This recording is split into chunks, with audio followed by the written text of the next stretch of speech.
about the next 5 minutes talking about how we can help Mr. Ed grow more hair. Do you have any suggestions on how we can manage that? Well, I mean, the St. Baldrick's was not too long ago, so I'm guessing it's back to about that long. I think you need to find that technology behind the chia pet. The chia pet? Yes, so and rub it on his head. And then you got to keep it moist. Yes. But that was Okay. his coming out party, right? Yeah, the little blue dress and the cigar. So, oh yeah. We haven't told Ed about that, have we? No. It's Eric. Well, as long as I've known him, and I've known him for almost ever, I don't remember him having a whole lot of hair. No, I think he's No. born that way. The way you see him is the way it came out.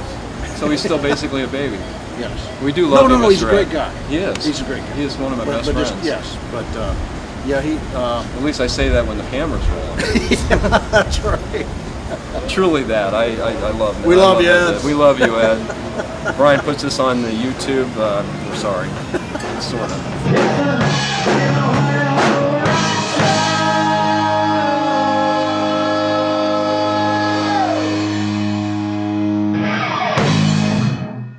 Hey, I'm Tommy Barnes, and thanks for hanging out with us at the Mid-Ohio Rock Show. We are actually at the backside of City News, the Brickyard area in downtown Mansfield. Always a great opportunity. Got some cool ambiance going back here. And I got my good buddy from Shelby, Eric Barkdull. Great to see you, Tommy. You too, man. Really great to see you Good as to be well. here. Good to be here. I don't know, like a lot of people, I've been fortunate, I mentioned this many times as we're doing filming, to be in radio in Mansfield for over 25 years now, and so I think to a certain degree I can literally go back that far as when you and I probably met. Sure. One of the first times, I mean, I look at Back on Earth Yes. and the band that you're in, and just so many great times we've had together with that. Actually, yeah, I think we put that band together, I think, around 1978. And we've been so fortunate, there's very few bands that have really been together from 78 that far. Now, we've been through a lot of different bass players, but we have same drummer, Randy Love, and Mike Martin on guitar. And been very fortunate. We've had some slow times and some fast times, but been very fortunate. You know, great, I think great group of guys. I think the journey of being a musician is just something that you just kind of thrive on. You never quit learning. It's No. always cool to play with other people. No. And nowadays we're so fortunate. I can't tell you a day go by I'm not on Facebook. I don't see some young kid, whether it's a 7-year-old drummer or an 8-year-old guitar player. I mean, some of these youngsters these days, it's really gratifying to see, isn't it? You know, that's so true. And the thing that they have that we didn't is they can see these things right in front of them instantaneously. When we were kids, for me to see somebody play an electric guitar, I had to wait till the Ed Sullivan show, or I used to watch Hullabaloo, maybe, but it was not every day of the week you saw somebody on television playing a guitar.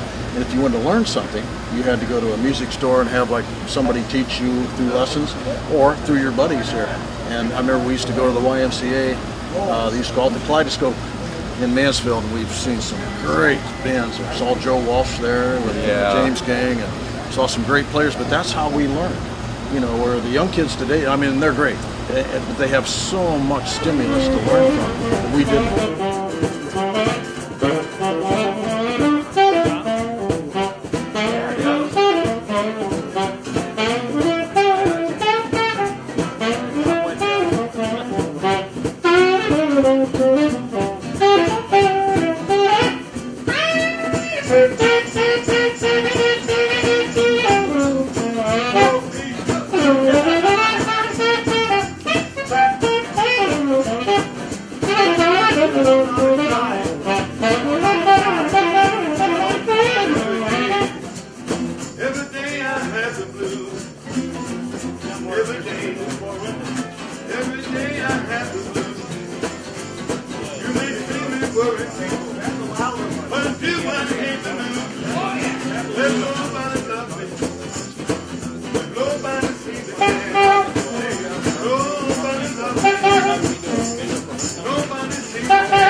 Yeah, well, you know what's simple anymore is just, I do this, I find myself, I was trying to learn Kenny Wayne Shepherd's Blue on Black. Yeah. Well, I go on YouTube, I figure the chords out, Sure. and bada bing, bada boom, there it is. So you're right. It's kind of neat. I do the same thing. You know, you and I have a mutual friend and a long-time, really great friend, Mr. Ed Gutschall Yes, out of Shelby. yes. And it seems to me like Ed had a birthday. It was 30th or 40th, and you guys played the Arnell Rec Center. Yes. Do you remember that? Yes, That was I do. kind of a roast for Ed that evening. Yes, That I was do a remember. blast. That was a few years back. Ed's 32 now. Yeah, he still has one hair. And That's we're right, working that's on we're working on a process to fix that. Yeah. No, that was a great time. And we had a lot of great musicians come out. Remember Dale Powers came out and jammed with us that night. I think Dane was there. We had a lot of fun. You get a chance every once in a while to play up at the lakes, at the Lake Erie Yes, at all? we'll be up there at Kelly's twice this summer. That's a blast. That's always fun. Hardest part's getting there. Yeah, of course. You got to take the boat over there. Yeah, and if you're at the Roundhouse, you got to hold everything above the bar. Yeah, yeah. Those are fun times. It is. Yeah. We're extremely fortunate to be able to still do that, and to be able to be. They feel we're talented enough to do it, so we're very fortunate. Well, you know, let's talk about talent for a moment. And you know, I always try to be very humble about the opportunity I have to do radio every day. I know you feel the same way about being able to play and be a musician, but it's really, it's just really cool to sometimes just get an opportunity to play with other players too, isn't it? It's how you learn. I've always told somebody that my goal every day is to be better than I was the day before. I say that a lot to myself. If I can make Yeah. it today better than yesterday, Yeah. then it's icing on the cake of life. So I try that. I mean, as a musician, we all hit a wall. We've all done it. And maybe that wall might last for months or years, but all of a sudden, if you keep trying, you'll get to that next level a little bit more. But it's funny. I've always said that no matter how well you think you've accomplished your instrument, it's like opening a door, and then you go into this room, and it's a bigger room, and then you accomplish that, and then you open another door, and it's bigger. It's infinite. Ultimately, it's the Never universe. stops. Yeah, that's right. I hope. Yeah, absolutely. I hope that's where we're going. How you play multiple instruments? So maybe just Try. real quickly, give me a Yes. backdrop. I mean, all of a sudden, were you kind of just like Start- this when you were 6? Yeah, the cymbals hurt. I'll bet they Yeah, do. they hurt. Now you sleep with a pillow between your knees. Started out on guitar in 1965, and then mainly it was just always guitar, and I didn't use vocals much. I didn't think that was cool. I was more into the guitar part. But then when we started playing in bands, I had to sing and tried to develop my voice. And of course, then with the keyboard thing, when that came along, there were so many guitar players. Every town had them, but very few keyboard players. And we Exactly. kept trying to find these keyboard guys. Couldn't find them, or they weren't working. And I said, hey guys, I know a few chords. I'll get a Fender Rhodes. I said, be honest with me. If it doesn't work, be honest with me, and I'll sell it to them. But that was probably back in It the works. 80s. It worked for me. It works. I Yeah. mean, think about our good friend Sam Romanelli. Oh, yeah, I mean, Sam's I've great. seen Oh, it's hundreds awesome. of blues bands all over the country, I guess, so Yeah. to speak. But all of a sudden, you put that keyboard in there, like with him, the B3, Oh, yeah. just what you're talking about. Oh, It just, like you say, it opens up one or two or three more doors. It's a whole new dimension. Yeah. And as a songwriter, and I'm not the greatest songwriter, but I understand now how the Beatles did it. If you play the same chords on the guitar, or play those chords that you're playing on the piano, even though they're the same chords, they create a different mood. Yeah, well, it Same gives, thing. Right, well, it Same just thing, but gives it's you just- so much more depth That's right. of the song. So it's Yeah. the instruments are great. They work well together, and I'm fortunate that it worked for me. You know, Yeah. but I've got many doors to go through yet. Oh, absolutely. I hope that's you and I both. Once again, Eric Barkdull, I'm Tommy Barnes. We're hanging out in the backside of City News in downtown Mansfield for Mid-Ohio Rock Show. Eric, looking forward to seeing you play tonight. Thanks, And, Tommy. Thanks for hanging out with hope us. we do a good job. Appreciate it. All right, thanks. See you guys later on.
Put the lime in the coconut,